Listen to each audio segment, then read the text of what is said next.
Nowadays, most of us cross the Potomac using a bridge, but there is another way. White's Ferry, outside of Poolesville, has been operating since 1828. It was originally called Conrad's Ferry, after its first owner, who pulled passengers and cargo back and forth between Virginia and Maryland. The ferry had many owners over the years, the most notable being Colonel Elijah V. White, a Confederate officer from Poolesville. He purchased the ferry in 1871 to start a grain business. It was then that it was renamed White's Ferry. It's now owned by Malcolm Brown, a Barnesville resident, whose father purchased it in 1946.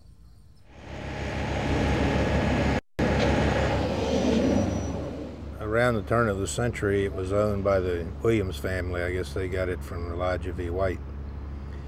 And they ran it up until the 40s. In 1942, there was a devastating flood on the Potomac River, and they lost their boat. And what with the war, World War II and everything, they just did not get it back in service.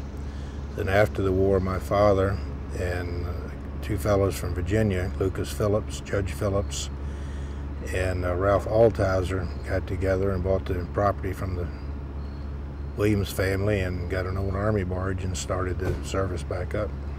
They did it as a community service, really, so the families could get back and forth. The people pretty much then were a lot related, and it wasn't so much as just for people to get across the river that happened to come this way. I mean, that's what it's developed into, but not back then.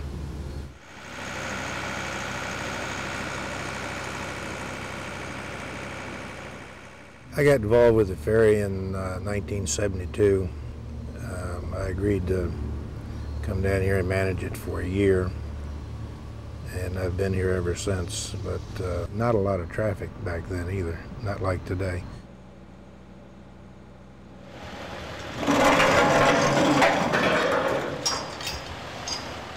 Today, the ferry can hold up to 24 cars and only stops operating when it's icy or flooding.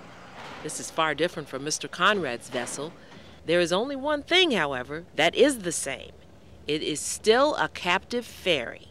We're on a cable. It's guided by a cable, so it's what's known as a captive ferry. Basically, what's changed is the size of the boats. We have bigger boats, a bigger ferry boat now, and the propulsion system, which used to be a gear-driven system, is now hydraulic. We have a prop in each end of the tug. Thank you. The boat is named after General Jubal Early, the Confederate general who came the closest to reaching Washington during the Civil War.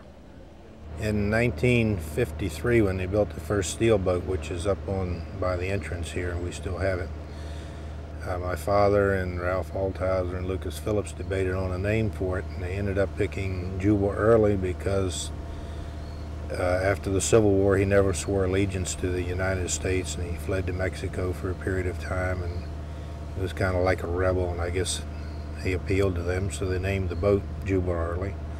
In '88, when I built the new ferry, we kept that name because Jubal Early is General Jubal Early is kind of a part of White's Ferry now.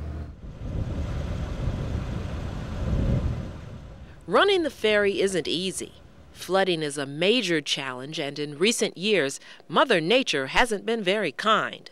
But still, Malcolm Brown remains, keeping this privately funded form of transportation alive. You get involved in it, it becomes part of you.